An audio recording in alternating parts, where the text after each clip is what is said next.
Hey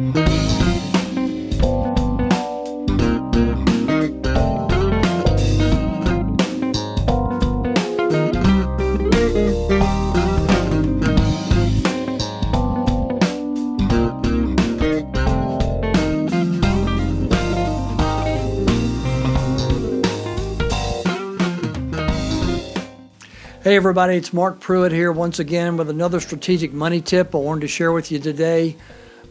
Some information that I'm going to tell you we have seen more and more and more of lately, and I want you to listen carefully because it sounds like it's a topic that you go, oh, I've got that covered. Well, maybe not, because we're seeing things in the last month that people are not having things covered the way they think they are. In fact, the topic I'm about to give you is so important. I'm probably going to bring Lauren Book, an attorney, in the next few weeks here, and we're going to talk specifically in more depth about this topic because he's having the same issues he's seeing in his practice that we are seeing in our financial practice here, and that is the topic of beneficiaries. People think they have it covered, and then they don't, and there is confusion between beneficiaries on a CD, beneficiaries on a bank account, beneficiaries on an annuity, beneficiaries on a life insurance product, beneficiaries on an IRA, and what the will says, and what you have done to the accounts. So let me try to put all this in perspective, maybe in some scenarios and some stories for you. So, true story. We have a will that says I want this split 50-50 between my two children. Okay? That's the directive in the will. But the family takes and puts one child on the account with them. By doing that, you have now given the entire ownership of that account to that child, no matter what your beneficiaries say. The reason is they're an owner on the account. And so doesn't matter what the POD says, pay on death, or what the beneficiary says, you've added an owner to the account. That child is not obligated to split that money. They might, but I can tell you if it were an IRA as an example, I've seen this. Well, I've got Johnny as the primary beneficiary of the IRA, but I want it split 4 ways. So here's what you've done. You've given Johnny the entire tax bill. He gets taxed on the whole thing. And then he's supposed to get taxed on the whole thing and then split it with the other 3 kids. The odds of that happening are rare because you've just made it go to him alone. I've seen people put kids' names on their homes, and then they expect the home to be split with the other kids. That doesn't happen a lot of times either. You're gone, and here's what I can tell you. When you are gone, both of you, mom and dad, you are the buffer to your children. The buffer is now gone. And when the buffer is gone, that child or those children get to make up the rest of the story because you're no longer here for that.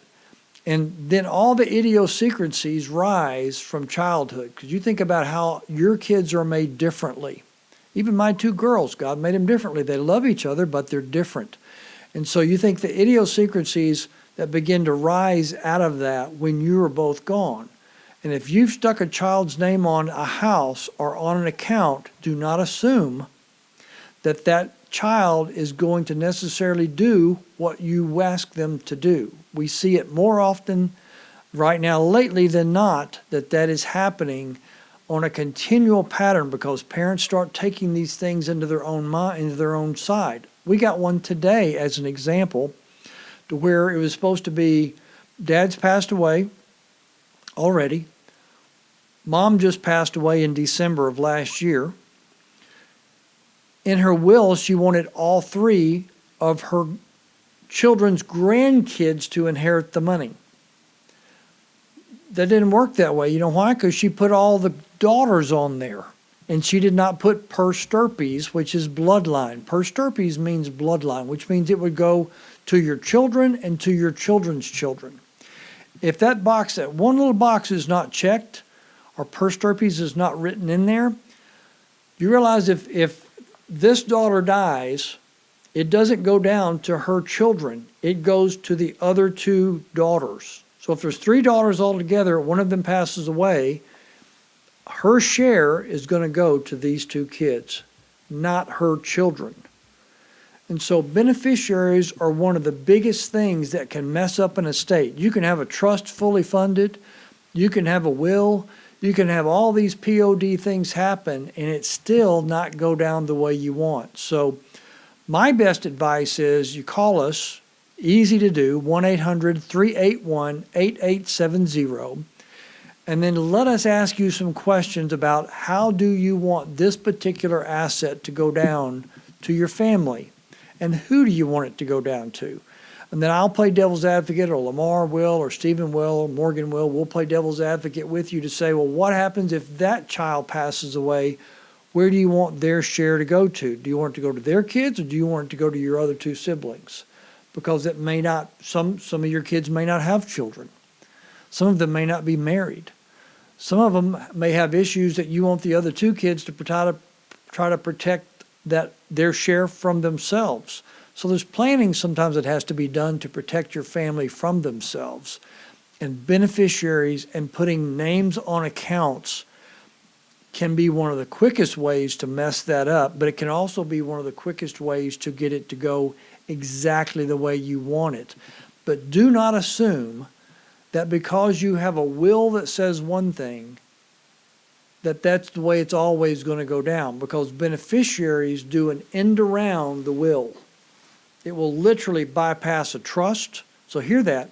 Beneficiaries can bypass a trust, and it can bypass a will and go right to the beneficiaries. That's why you've named them.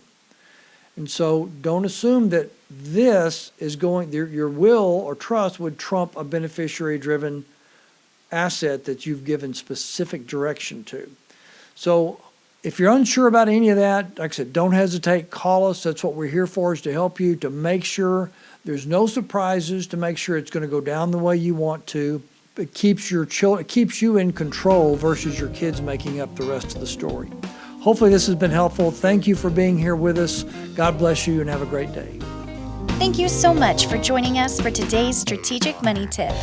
If you have any questions about the material covered in today's video, or you'd like to speak with someone from our team, simply call our office at 1-800-381-8870. Also, while we have your attention, click the link below to watch our latest video. And to see more videos on tips just like this one, make sure to click the logo to subscribe to our channel. On behalf of the team at Strategic Estate Planning Services, thanks again for watching.